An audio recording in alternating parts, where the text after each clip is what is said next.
I'm Meredith Kinney. I am an artist and designer. I've always been interested in art and have been doing it since I was little. Had a great fine art program in high school, did AP art, and then went to Auburn and majored in graphic design. With that came the fine arts core, so painting, clay, sculpture, and 2D and 3D design. After school, went straight to Atlanta and worked for 5 years for a multidisciplinary firm. It was with interiors and architecture. We did brand and signage. I did that for 5 years and then moved to Perkins and Will, which is a global design firm. I was there for about 13 years. And that was great. We had huge clients, lots of projects all across different disciplines from urban design to landscape to healthcare, commercial. It was just all over the place. My discipline was called branded environments, which was more about the user experience and how you feel in a space and how a client's mission, vision, values can kind of translate into experience. So, and then we moved, my husband and I and kids, all through that. I got married and had kids. We moved from Atlanta, slowed down the pace of our life in 2023 and moved to Lookout Mountain, Tennessee, which is right outside of Chattanooga, which is where I'm from. And so I got to kind of get back to working with my hands and working on fine art and slowing down the pace of things, but also utilizing what I learned throughout my career so far. And I still love graphic design. I love working on the computer. And so I've just been trying to blend the two of those. Yeah, can you talk a little bit about how that background in design has kind of bled over into your artistic eye and your style, and how does it kind of influence the work you're making now? I was trying to figure out how I could harness all of the things that I learned in design and in interiors and environments, how that can inform what you hang on the wall or what patterns you may develop or how art can make you feel. I was also trying to utilize my skills in those programs, right? So that kind of married into this graphic style that I've kind of created that's, it's botanical, but it's not truly the way a flower works, right? So it's painterly, but it's graphic. And I was really just trying to utilize my skills in graphic design and in paint and mixed media and trying to combine those to make something interesting and something that I love to do. I think if people can figure out things that they love and combine those things to create something new, then that's where you can find your sweet spot.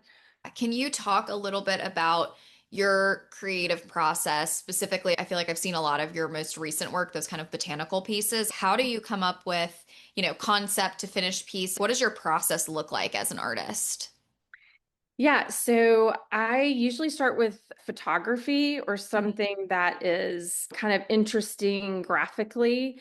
And then I use that as a base. And then I put a silhouette of a flower on top of that, like a really strong graphic silhouette.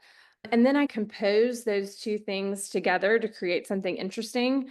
Obviously, that's not the way a flower works, but you get the feel of a flower. Even when you're out in nature and you're walking, you're not taking in a flower exactly how it is. You're just feeling that there's flowers there and noticing that there's light and shadow and pattern and color. So once I get my composition, I can tweak that on the computer.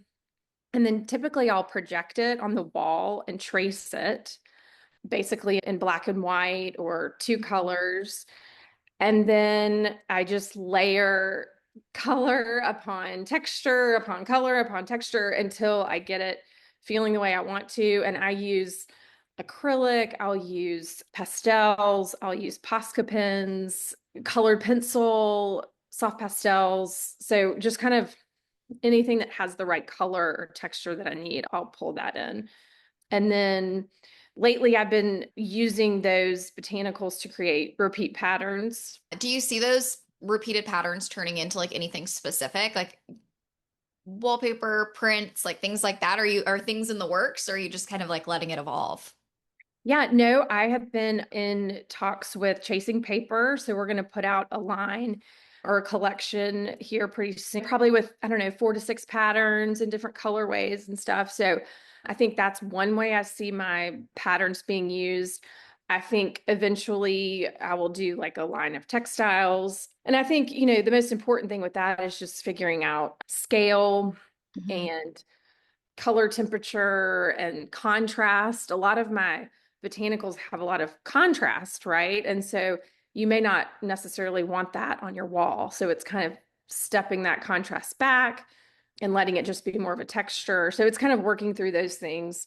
So Yeah, that's exciting. Well, I'd love to kind of ask you about how you have marketed these different works. So, how are you thinking about kind of the business side of things, the expansion into wallpaper, the marketing? Like, how's your brain kind of thinking about all those things right now?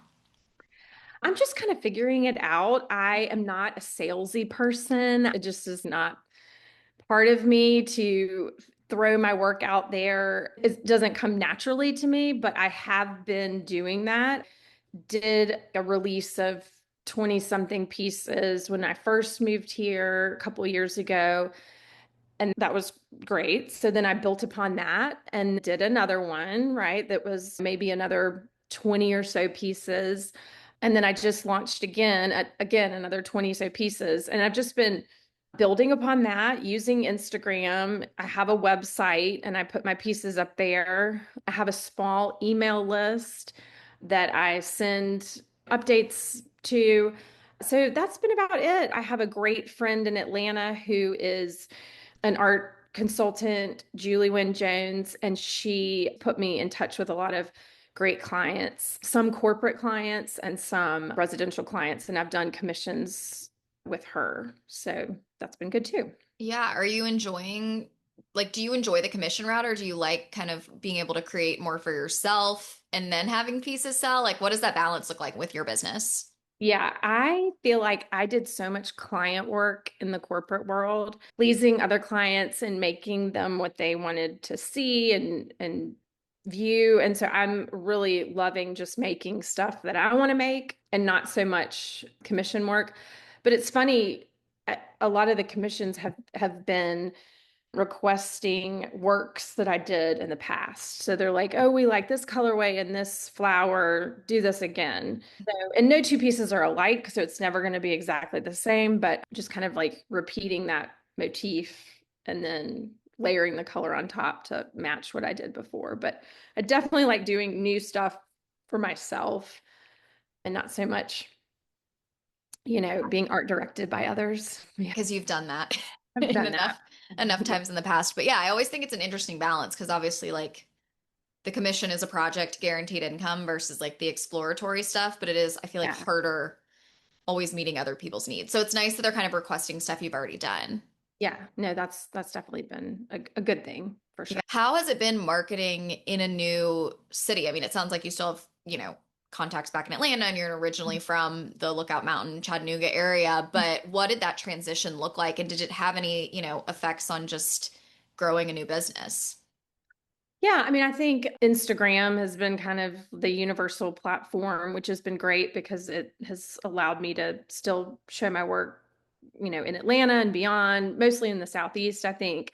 And up here, friends have seen my work and had it, have asked me to make a piece for them. And I think that's been great. But, I think really it's more about using the email list and Instagram, and hopefully with larger releases, I can push stuff out there beyond the Southeast. So, Yeah, I want to get really kind of like tactical with it, but Mhm. how are you currently, and maybe how are you thinking about using specifically Instagram and email? Like, what is your strategy there, around either collection launches or just in general? Like, how are you kind of day to day using those platforms?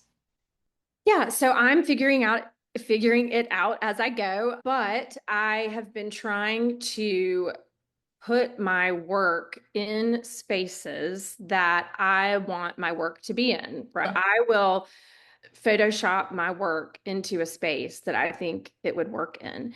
And, so it's reposting other people's interior spaces. I try to give them credit. I try to give the interior designer credit, the photographer credit, but it's an aspirational image that I think helps people imagine where my art could be. And maybe they want their space to look like that or feel like that. So I think I think that's one thing I've been doing that's been helpful. And then another thing lately, I've just been doing some reels of process, which I think is good to connect. And then I think another aspect of Instagram I'm going to utilize is the carousel of questions or education, engagement, something about my work. Again, being salesy is like not in my repertoire. It does not come Yeah. naturally to me. And I feel like a lot with Instagram, you kind of have to have the hook or like the grab or like your reel has to really grab people in. And that's what the algorithm wants. But I think I'm just trying to stay authentic to who I am and let it build organically. It may not be as fast as other people, but I'm trying to post as much as I can. So, Yeah. And I love what you said about photoshopping kind of like aspirational images because I think that elevates your brand to a certain level. But I think it also connects the dots for clients because I know not everyone has the visual eye of like, oh, this is how this painting will look in my home. Like, I mhm. think people are like, oh, it's pretty. But like, how am I going to translate something more colorful into my traditional home? I love that you have that design background as well. You can connect those dots and show people if you bought this, you would be moving in this direction of a style of home. Right, right. And I think it like allows people to just not make art so precious and feel like it's approachable. And yes, I can do this. Yes, I have a wallpapered wall and I can hang a botanical on it. Or, I have a huge white wall and I can hang a small piece on it and it be okay. So I just think it's like familiarizing people with what they can do with my work. So, Yeah. And I think you're not overly salesy, but I think that's like selling to people in a way that doesn't feel like sales. It's like you're kind of like doing it through education almost. okay, good, good. Yeah. And then email, how have you used it? I know you said you have like a smaller list right now, but how are you even getting people on the list in the first place?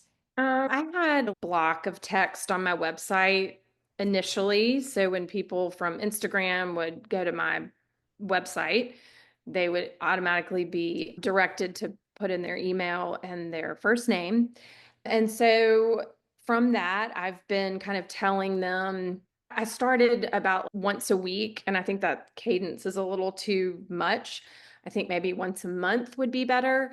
I just don't think I have enough interesting things. People are getting bombarded with emails all the time, and to compete against all the great content that's out there is just challenging. So I would talk about things that were inspiring me. I love the number three. So if I can chunk up information in threes, I think that's wonderful. So something inspirational, something, currently that's going on, and then future, like a release that's happening. So that's kind of how I was trying to structure my emails, and they're not very long. They're more image heavy, maybe a few links to get them to interesting places, but that was it. It's kind of like the email I want to read. It's brief, it gets me, inspired or gets me something I didn't know, and then that's it. So, Yeah.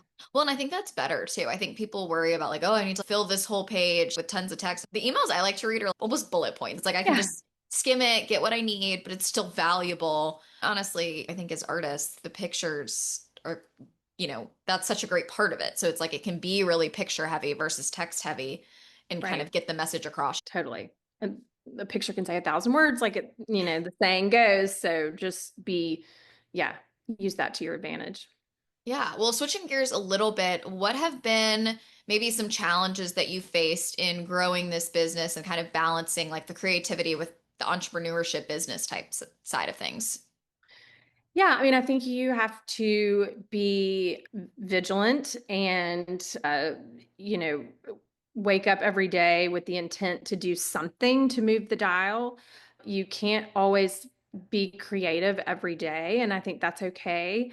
So do something that you can do that day, like whether it's some computer work or creating the next mood board for the pieces you want to do.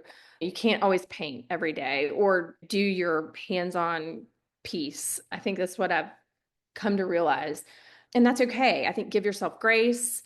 You are going to create a lot of ugly things, and that's okay. You have to do that. You have to go through those things to get to the pretty things or to get to the things that you want to put out into the world.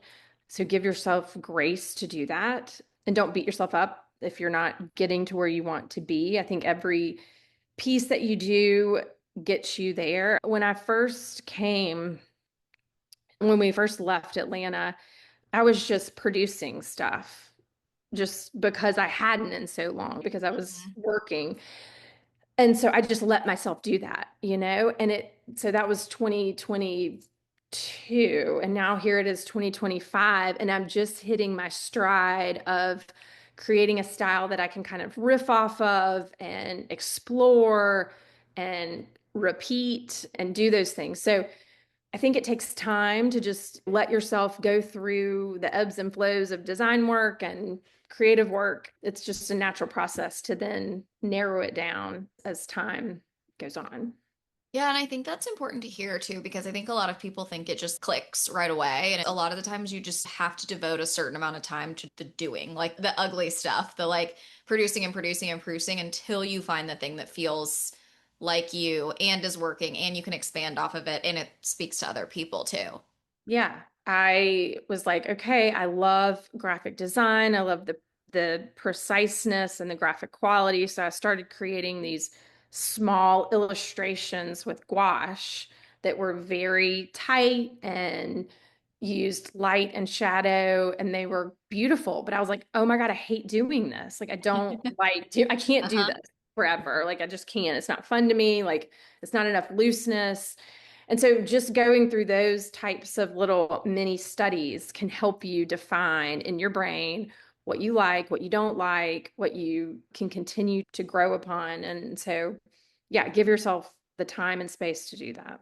Yeah. How many kind of iterations of different things did you have in that period before you landed where you are now? If you know, estimate. Yeah. I did so I did that one that was straight gouache. I did kind of a cut paper collage that I did with, I would do like layers and layers of paint and then I would cut those up and do botanicals with that. And for me, they just weren't like interesting enough, like there was just something missing. But there was something about that was, interesting. Then I did some like mixed media botanicals that were more drawing and painting, so no collaging, and that was great. Again, didn't have as much depth as these paintings are having now.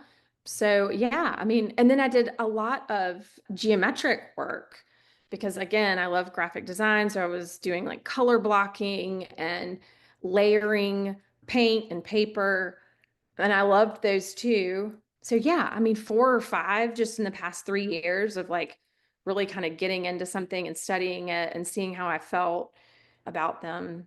And then this last kind of run, I've been working on this for like a year, is the longest. And I think I can continue to riff upon this one. And were you sharing those? So the cut paper collages I did release Mhm. as a launch, and I think most of them sold. I didn't have a ton, and they weren't that expensive, and I was just kind of testing the market, right? Yeah. And then I sold the kind of the watercolor ones, the drawing ones too. The gouache ones I didn't. Some of the geometric ones I didn't. Yeah, I think like the test I always say is like if I would hang this on my wall in my home now, if I would do that, then hopefully somebody else would. But Yeah. if I produce something and I'm like, I don't think I'd hang it on my wall, then I'm not gonna. Well, I think that sounds obvious, but I think that's such a good test that not enough people do because I know I talk to so many artists who produce what they think people want versus what they actually want in their own home. If you wouldn't hang it on your own wall, it's Yeah, going to be really hard to convince someone else to buy it. Marketing something is so much easier. It's really easy to authentically market something that you yourself actually like and would have in your own home. exactly. Yeah. And it comes across genuine and it's through the filter of your eye. And if Right. you can get behind it, then others can too. Yeah. So Have there been any moments in your career, maybe since 2023 to now, that have felt like a turning point? And that could be like coming up with this collection or getting a really big commission or working with someone in particular, expanding into, Mhm. different products, like anything that's kind of felt, and it can be more than one, just kind of like a turning point in your career? Yeah, I mean, I think there was one piece that I did that was pink and blue, and it was one of the ones that I did with the latest iteration of my work with the Uh-huh. graphic kind of botanical. And I posted it and I got a lot of great feedback from it. And I felt like I loved it too. There was just something about it that clicked for me and it clicked for others. And so I started doing more of those.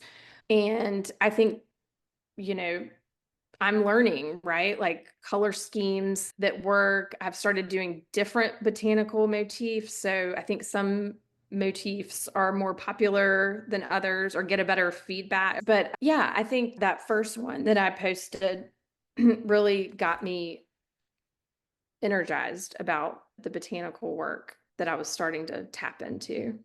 Now that you're in this groove, let's say you have more of a style that you're going with, how are you organizing your weeks or day to day to balance, obviously the creation and like you need to be producing the artwork, but also, marketing and business stuff and emails and all the other stuff that comes with actually like running and maintaining a business? Yeah, I mean, I think if I've also got two children and Mhm. do s- do work with my husband, so it's like really busy and it's hard to get a good chunk of time to work. But if I do have like a couple of 2, 3 hours, I know that's going to be in my schedule, then that's maybe when I'm going to do the creative work. But if I just have like an hour in the morning or a couple hours in the afternoon, maybe I'll, create some patterns on the computer or I will work on the next content for my newsletter. But I think, mornings are best for me. I think you're fresher, you're better. So if any creative work that's going to be done is then. I also think Sundays are a great day to like prep and do all the things maybe you don't want to do. Like there's parts of my work, like tracing the motifs or just getting the first couple layers on the paper. It's like I have to do to get the ball rolling on those pieces. Maybe do those on a freebie day, like Sunday afternoon or Yeah. maybe a day you're not feeling super creative, but it's like that kind of work that has to be done. Do that on those days. But yeah, no day is alike. I cannot perfectly block my calendar because it always gets messed up or interrupted, and that's just how Yeah. it goes. But I think small things can turn into big things. And even if you get 15 minutes to do something productive, like send an email, reach out to somebody, that is moving the dial in the right direction. And so I think that's great. That's acceptable. So, Yeah. And I think that's a loose plan that a lot of artists can relate to because I know a lot of people that listen, have kids, have another job, have this, have that. Like we all are so busy with different reasons, but I love just even the basics of like if you have 2 or more hours, like go paint something. If you have less than that, find something else to fill your time with, basically. Because yeah. I do think at least for me, and it sounds like you're the same way, like you need a certain amount of time to like get in the zone of the creative process. And Mm-hmm. it's definitely for me not every day, but if I can have like for Fridays for me, usually like I don't have a lot of calls, I don't have a lot going on. I'm like if I can preserve like a Friday afternoon to knock some stuff out, that's great. But then, those little 15 minutes I had between the call before this and this call, it's like, all right, well, I can send like 2 emails and that feels like I did something, Right. but it's not, we're not doing anything crazy, but those little things really do move the needle. Yeah. No, totally. And I think just don't beat yourself up about it either. Like it's okay. It's just the rhythm of this season of life, and that's okay. Keep going, keep showing up, and doors will start to open for Yeah, sure. exactly. Do you have any kind of dream projects, dream collaborations, like anything you would really be interested in pursuing next or thinking about moving forward with this business? Yeah, I mean, I would love to create enough of a recognizable aesthetic that I could collaborate with other brands and companies that need art that need surface pattern that would utilize my work and make it even better because of how they use it with their product. I adore Ula Johnson. Like she's such an inspiration to me. Her flowers are like amazing. They're very out of this world, which is kind of inspiring to me in terms of like the botanicals that I create. They're not in this world per se. Of course, I would love to do something that, you know, was with her. But yeah, no, I mean, I think there's just a lot of interior designers that I love. My husband's an architect. And so we're going to use, I think, some of my wallpapers in a project I'm doing with him. So yeah, I just think it's like putting my work out there so it can be used in environments and spaces and becomes recognizable.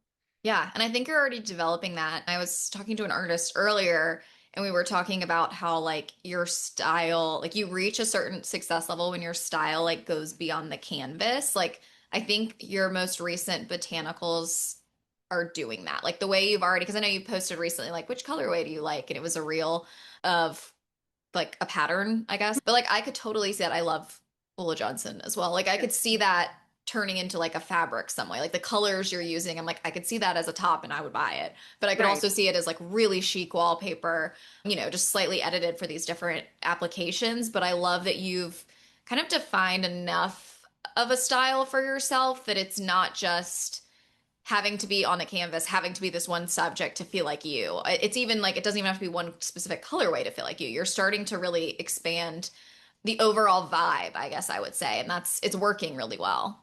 Oh, good. Well, good. That's what I'm, yes, trying to do. So I'm glad you have noticed that. But yeah, I think that's the goal. I think will serve anybody if you can kind of get in that groove of your signature aesthetic or style that you can kind of riff off, then the possibilities are endless, right? If you can be in it and continue to iterate, I think then you can go anywhere with it. And I don't know if you've thought about this, but would you like long term want to be thought of more as like the artist who also does these things, or more like almost like a brand or like an aesthetic? Or does that make sense? Like, have you Oh, thought yeah. about how that expands, like how you want to think about that or how you want to be thought of from like a marketing perspective?